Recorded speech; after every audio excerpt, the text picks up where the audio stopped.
দিয়েছে, হুজুর হুজুর গো আমার সাক্ষী কেউ নাই, আমার সাক্ষী নাই গো হুজুর। তবে আমি খোদার কসম করে বলতেছি হুজুর, হুজুর আল্লাহর কসম করে বলতেছি আমি উট চুরি করি নাই গো হুজুর। হুজুর আমার কোনো সাক্ষী নাই আপনার দরবারে পেশ করার মতো। বাবারা আমার, ওই ব্যক্তিরা যখন এইভাবে সাক্ষী দিতে আরম্ভ করে দিল, আমাদের নবী আপনার নবী সাইয়্যিদুল মুরসালিন রাহমাতাল লিল আলামিন, আবার আমার বাবারা বলেন তো দেখি, যাদের সাক্ষী আছে তাদের পক্ষে যাবে না যার সাক্ষী নাই তার পক্ষে যাবে? যার সাক্ষী আছে তার পক্ষে, কথা বোঝেন না? যার সাক্ষী আছে তার পক্ষে যাবে নাকি যার সাক্ষী নাই তার পক্ষে যাবে? যার সাক্ষী আছে বাবারা, নবীজি ওই ব্যক্তিদেরকে রায় দিলেন, হ্যাঁ তোমরা সাক্ষী দিতেছ, কথাটা মানলাম, যাও যাও যাও যাও। ওই ব্যক্তিটার চোখ দিয়ে পানি পড়তেছে, আল্লাহর হাবিবের সম্মুখে কাঁদতেছে, রাসূল আমি চুরি করি নাই, তবে আমার কোনো সাক্ষী নাই। আমার নবী ওই ব্যক্তিটা বললেন, ওই ব্যক্তিকে বললেন তোমার কোনো সাক্ষী নাই, এই জন্য তোমার বক্তব্যের কোনো মূল্য, আরো জোরে বলেন মূল্য, তোমার সাক্ষী যদি থাকতো তাহলে না তোমার বক্তব্য দেখতাম। এবার নবীজি বলতেছে, ওমর দাঁড়ায় রয়েছে, নবীজি বলে ও ওমর ওই ব্যক্তিরে বলে দাও আমি শাস্তি নির্ধারণ করে দিলাম, যে হাত ধরেন ওই ব্যক্তি ও চুরি করেছে রে ওমর, ওই হাতটা কাটা হবে, ওই ব্যক্তির হাতটা কেটে দাও, যাও যাও ওই ব্যক্তিকে নিয়ে যাও, ওই ব্যক্তির হাত কর্তন করা হবে। বলেন নাউজুবিল্লাহ। কি করা হবে? সাক্ষী কয়েকজন, অন সাক্ষী পাইছে রাসূল তো রায় দিবি, রাসূল সাল্লাল্লাহু আলাইহি সাল্লাম রায়টা দেয়া একটু নীরবতা। সুবহানাল্লাহ বলেন, আর আওয়াজ দিয়ে বলেন সুবহানাল্লাহ।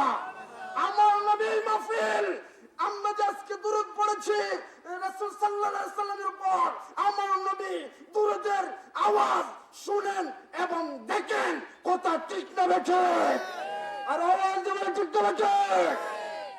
হযরত ওমর রাদিয়াল্লাহু তাআলা আনহু যদি মিম্বারে দাঁড়াইয়া শত শত মাইল দূরে তিনি মিম্বারে দাঁড়াইয়া দেখতে পারেন আমাদের নবী কি আল্লাহ পাক সেই পাওয়ার দিছে কিনা। হ্যাঁ, হযরত ওমর শত শত মাইল দেখে মসজিদে নববী দাঁড়াইয়া, নাহা উন্দ জায়গার নাম কি, নাহা উন্দ, মসজিদে নববী থেকে শত শত মাইল দূরে হযরত ওমর সেখানে মসজিদে নববী দাঁড়াইয়া সেখানে যুদ্ধ পরিচালনা করেছেন শত শত মাইল দূর থেকে। সুবহানাল্লাহ বলেন।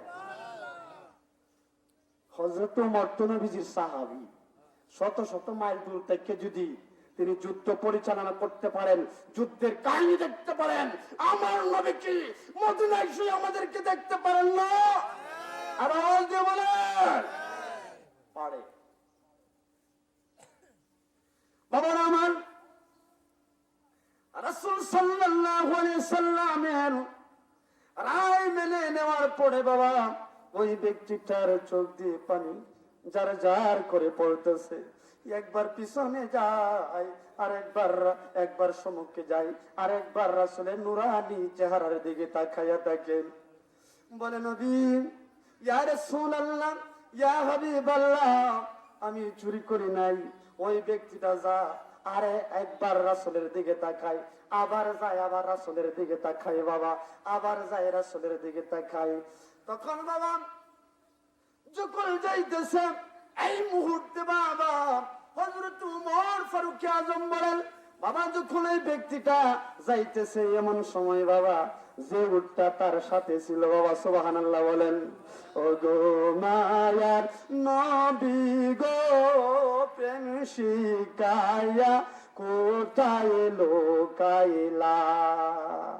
বালানা খারাপ, যতক্ষণ পড়বেন মদিনার কামলিওয়ালা নবী আপনার দিকে তাকায়া থাকবেন। সুবহানাল্লাহ বলেন। কেমনে যাব তোমার বাড়ি স্বপ্নে এসে বলো না, প্রেম শিখায়া কোথায় লোকাইলা। লা ইলাহা ইল্লাল্লাহ জুড়ে লা ইলাহা লাল্লাহু লা ইলাহা লা ইলাহা ইল্লাল্লাহু মুহাম্মাদুর রাসূলুল্লাহ সাল্লাল্লাহু আলাইহি ওয়াসাল্লাম।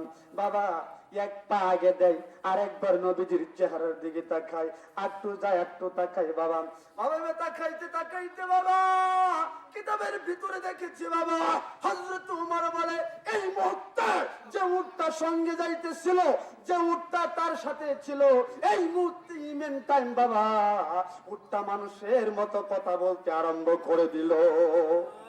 আর জোরে বলে সুবহানাল্লাহ। উটে মানুষের মতো কথা বলে বাবা।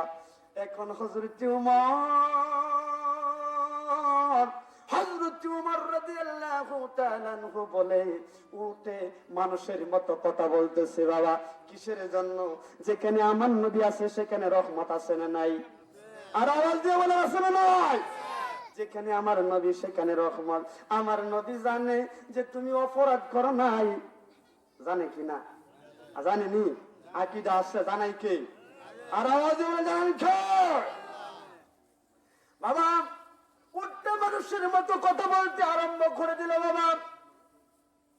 এবার উঠে কে বলে বাবা দেখেন উটটা রাসূল সাল্লাল্লাহু আলাইহি সাল্লামের দিকে তাকাইয়া দূর থেকে দৌড়ে এসে রাসূলের পায়ে পড়ে গেছে। সুবহানাল্লাহ বলেন। রাসূলের পায়ে পড়ে উট সাজদার মধ্যে রাসূলের নুরানি কদমের মধ্যে মুখটা লাগাইয়া বলতেছে ইয়া রাসূলুল্লাহ নবী গো, ইয়া রাসূলুল্লাহ ইয়া হাবিবাল্লাহ, যার বিরুদ্ধে আপনি রায় দিয়েছেন রাসূল সে তো আমাকে চুরি করে নাই। কি করে নাই? ইয়া রাসূলুল্লাহ ইয়া হাবিবাল্লাহ, সে আমাকে চুরি করে নাই গো রাসূল। রাসূল গো ওরা মিথ্যা কথা বলছে, সে আমাকে চুরি করে নাই। জোরে বলেন সুবহানাল্লাহ। নবীজি হযরত ওমর রাদিয়াল্লাহু তাআলা আনহু এই কথা যখন শুনলেন বাবা, শোনার পরে হযরত ওমর রাদিয়াল্লাহু তাআলা আনহু বাবা হযরত ওমর রাদিয়াল্লাহু তাআলা আনহু কথা শোনার পরে বাবা ওই লোকটাকে কাছে ডাকলেন। সুবহানাল্লাহ বলেন। লা ইলাহা ইল্লাল্লাহ লা ইলাহা। যারা রাস্তায় দাঁড়ায় আছেন ইনশাআল্লাহ সকলে এই মজলিসের ভিতরে চলে আসেন। বেহেশতের বাগান কার কথা? আল্লাহ রাসূলের কথা। কার কথা? আমি অনুরোধ করে বলবো বাবা অনেক মানুষ রাস্তাঘাটে আছেন, সকলে চলে আসেন। আমাদের যে হেমবিলের বক্তাগুলো এখন ধারাবাহিক ভাবে উঠবেন বাবা। এই কথাটা আমি বলে শেষ করে দিই। খারাপ লাগতেছে? এই কথা শেষ। খারাপ লাগতেছে? ইনশাআল্লাহ তো আমাদের বক্তাগুলো এসে গেছেন, ইনশাআল্লাহ আলোচনা করবেন। একটু জিকির করুন লা ইলাহা ইল্লাল্লাহ লা ইলাহা।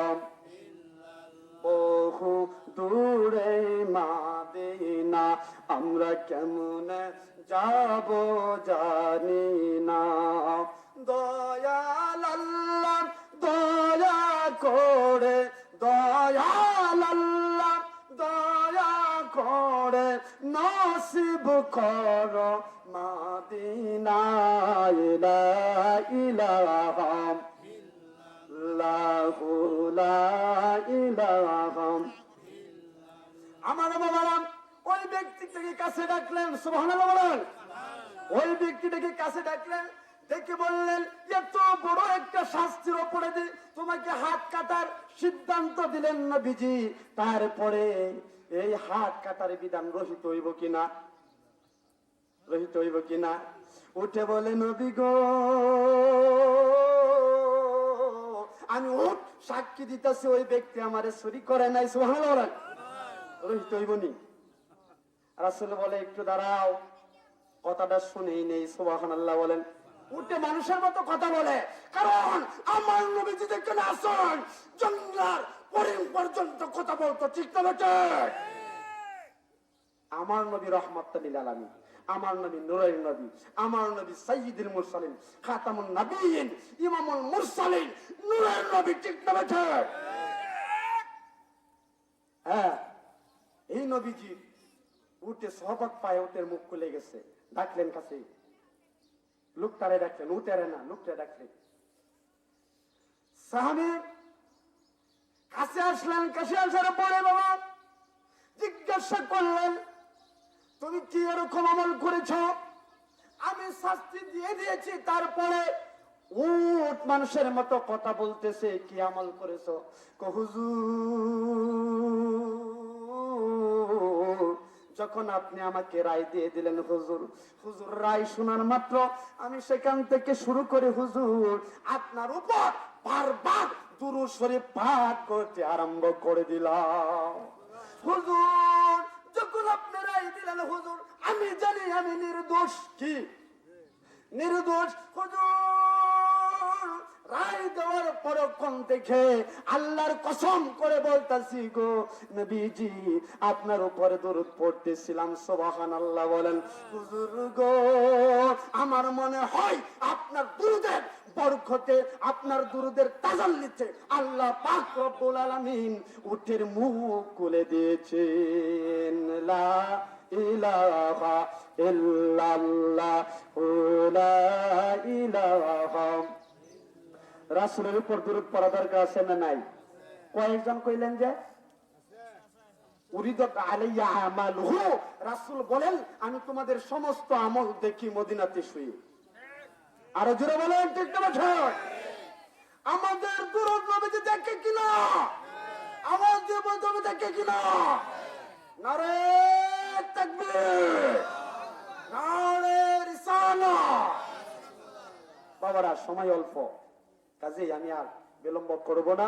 ইনশাআল্লাহ আমাদের এলাকার মাহফিল, অনেক বক্তা আসছেন দূর দূরান্ত থেকে, ভালো ভালো কথা বলবেন, অনেক বক্তার আলোচনা করবে। বাবা সময়ের স্বল্পতা, কাজেই সময়ের স্বল্পতা, আমাদের হেমবিলের বক্তা এখানে রয়েছে, আমি তো এলাকার, যে কোনো মুহূর্তে যে কোনো সময় আমি আলোচনা করব ইনশাআল্লাহ। সবাই আমরা যারা রাস্তাঘাটে আছে, আমার খুব অনুরোধ থাকবো, আপনাদের পায়ে হাত রেখে বলতেছি বাবারা, যারা আছেন দোকানপাটে যারা আছেন সকলে যেন আমরা মাহফিলে চলে আসি। ধারাবাহিক ভাবে এখন ওয়াজ হবে ইনশাআল্লাহ। আমার জন্য দোয়া করবেন। যা আলোচনা করেছি সেই আলোচনার উপর আমাদেরকে, আপনাদেরকে, সবাইকে যেন আল্লাহ পাক আমল করার তৌফিক দান করেন। সকলেই বলেন আমিন। ওয়া আখির দাওয়ানা আনিল হামদুলিল্লাহি রাব্বিল আলামিন। আসসালামু আলাইকুম ওয়া রাহমাতুল্লাহি ওয়া বারাকাতুহু।